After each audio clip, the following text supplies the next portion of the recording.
check. Hey, yo, what's up? Yeah, man, I'm back one more time, man. Check it. I don't know why this is the first one. I don't know why this is the first thing I'm doing. What is this? I'll tell you what, I'm gonna keep on going again because it just did something weird again. But I'm just gonna keep on talking. So hopefully y'all can keep on listening. But so this Jamal Khashoggi, and why is this time so important? And when I say this time, I mean, we've always heard a lot of, you know, can I say shenanigans coming out of Saudi Arabia, uh, government, shall I say, royal family, their way. And I guess I'm referring to them throwing gays off buildings, women not being able to drive, that type of thing. That's the type of thing that Jamal Khashoggi was talking about.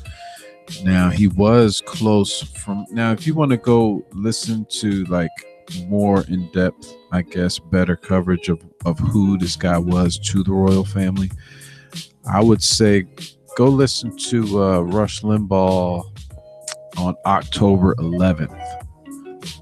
It's October 14th right now, Sunday morning, bright and early. But go check that out. And it's about, I guess it's about a third of the way into his broadcast. He's talking about that. Anyway, so he was close with him, and then he became an exile. Spent time in Washington D.C. It looked like the man was going to get a marriage license in the Saudi Arabian embassy in Istanbul, Turkey. That's in Turkey, right? Istanbul. Yeah. So, and after that happened, the heat came down on President Trump to be like, "Yo, man, what you gonna do about this?" You got this journalist that's, talking shit about the Saudi Arabian government, and they killed him. Now they can't say anything about him limiting their speech because, if anything, I'm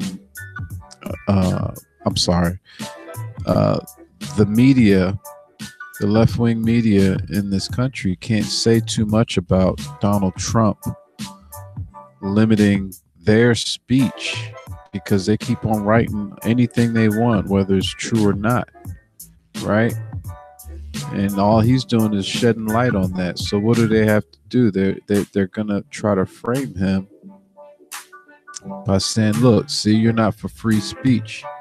You care more about this $110 billion arms deal that you have with Saudi Arabia than you do about this journalist that was talking shit about the Saudi Arabian royal family, who he was close to, who they feel like probably is a traitor." You know what I'm saying? Like, if you really want to frame it the way I've been listening to these people talk about it, that's pretty much the gist of the freaking story. This guy, and now mind you, this is the same Saudi Arabia that's like, "No, we ain't taking no refugees." And then they met some pressure, and then they said, "All right, we'll take one," or something like that. I don't know. Same thing that happened with the Vatican. They said, "All right, we'll take a family." I'm pretty sure they were vetted, unlike what they're trying to do with America. They're trying to say just anybody can come into the country. But anyway, let's keep talking about this Jamal Khashoggi. Um, Now, I'm not saying that I disagree with what he was pushing for, kinda, because when I look at who was pushing him, it's like the BBC, it's the British, So on one hand, yeah, okay, yeah, let's not throw gay people off buildings. On one hand, yeah, that sounds like a good idea to maybe allow women to drive. It seems like a good idea to not have anything to do with 9/11. You know what I'm saying? It's easy to say that, but why now are they trying to make Trump the fall guy for this particular thing? You know what I mean? It's like it's kind of fishy for me to see this going on. You know, he can survive Brett Kavanaugh being wrongly accused and basically letting the Democrat leaders kind of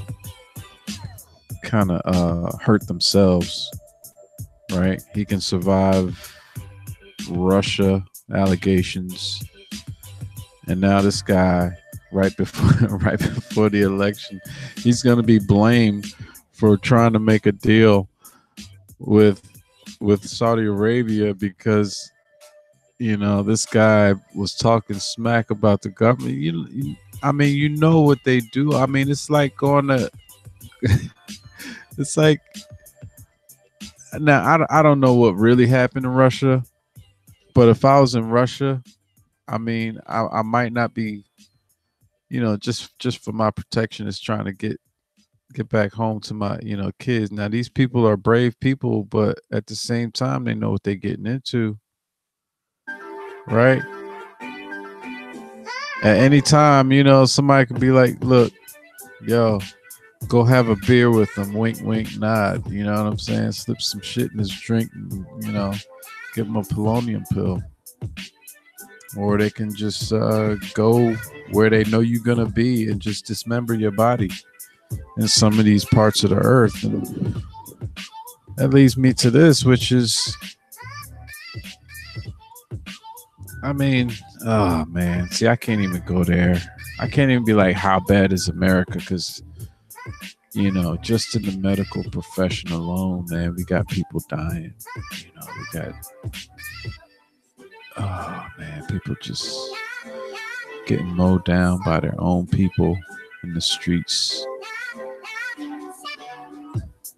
It's like, who's worse at any given? I mean, we locking up our own people, and getting profit from it. You know what I'm saying? Who's bad? Who's bad in the whole thing? I just feel like I guess I just feel like Donald Trump is trying, especially on that the whole prison reform thing. He's been trying to get black people in there, trying to say, "Yo, now what's your issues?" I'm pretty sure he's heard some good advice. I like the guy who was sitting all the way, like if you Donald Trump all the way to the left, he started spitting some facts about, some of the charges and some of the sentences. So that was good. But back to this thing, man. Why now? You know why? If you look at, and again, I'm not saying some of the things the guy was fighting for, but the people who are pushing this narrative is what's kind of got me kind of like, my antenna are up. I'm on to you people. You don't want to be callous and be like, yeah, bump him. Fuck that guy. Excuse my language. You don't want to be like that, but at the same time, you can see how they might see him as a traitor. And then on the other hand, when you know that a lot of the royal family was shipped or flown out of the country right after 9/11, days after Donald Trump brought that up, right? And some of these other countries who are supposed to be allies, Israel, we're still talking about the what, 20 some pages, 23, 28 pages or whatever. Yeah. From what I understand, some people are saying that, they had something probably to do with it too. So you got the Saudis and the Israels, right? I mean, who's the good guy? Who's the good guy, man?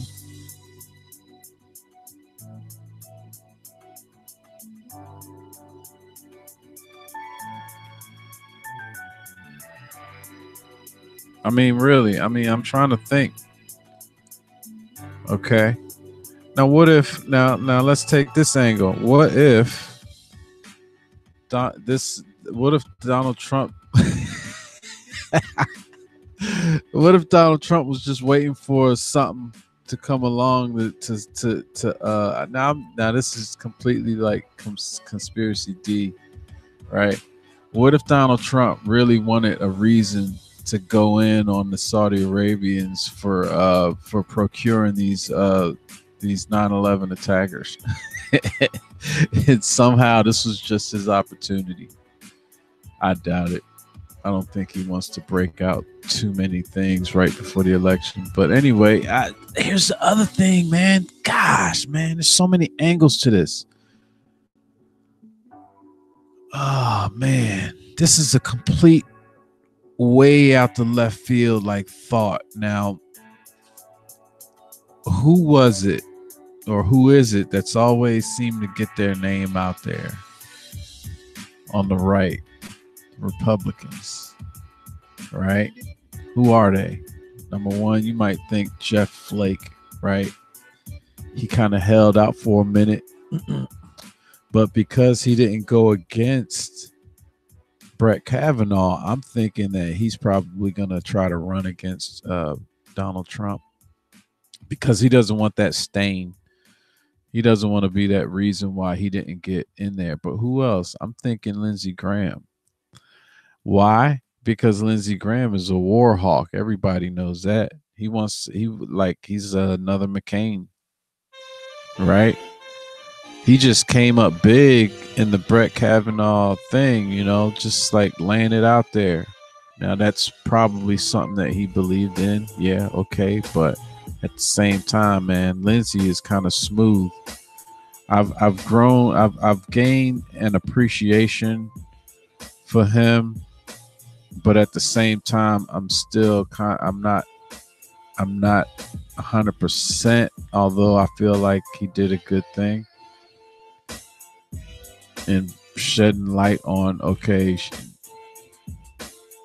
Anyway, we don't need to revisit that. But at the same time, man, I think Lindsey Graham is going to try to push Donald Trump towards a war. Now, I haven't heard anything Lindsey has said at all anytime, but I just feel like just the way he normally is, he wants to go to war with somebody. I don't know. Maybe I'm wrong. Maybe he's going to be like, hey, man, Saudi Arabians, man, they gave me a bunch of money. I don't know his finances. I don't know nothing. I'm just looking at the landscape, dipping into the inside the crevices of my astronomical brainyisms. You know what I'm saying? I'm just trying to like deep inside get in there a little bit and see what I can pull out. But like, why is this Khashoggi thing a big issue? He's a journalist who used to work with the royal family, and they saw him as a traitor, so they went and got him. And you want us to throw $110 billion arms? Now, hey, I'm not saying that's a bad thing. I don't think we should be giving people weapons who quite possibly maybe had something to do with 9/11, or who could quite possibly use them against us later, right? It always seems like a short-term deal where people where we sell weapons, but weapons make a lot of money, I guess. But at the same time, man, how do we know they're not going to try to use them against us like they did, like they're doing in Afghanistan, everywhere else? It's always like a missile or something, or a plane goes down. It's got like it's supposed to be enemy fire, and they got like U.S. Made in the USA.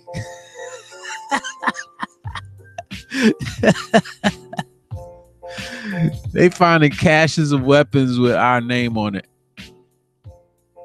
You know what I'm saying?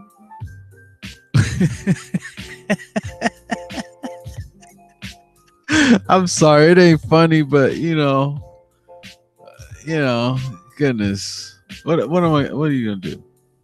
I mean, all I'm saying is it's kind of fishy that all of this is coming up right now, and it's pushed by the mainstream media, Washington Post, New York Times, the same people. And I heard the lady, what's the lady, the head of the blonde lady, one of the spokespersons. I don't know if it's for the Department of Defense, but she was like, yo, man, everything's speculation right now. Y'all don't even know what's going on. Nobody knows, y'all. You need to pipe down for a minute. Chill. Let us find some information. And they got Donald Trump sitting up there, like having to defend like journalists. Right? He's like, oh man, yeah, that's bad what happened to that journalist.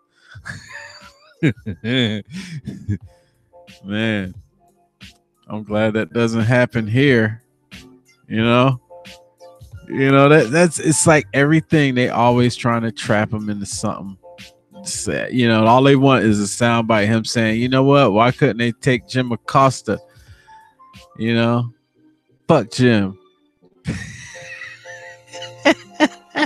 They just want him to say something like that, man. It's sad. Sorry.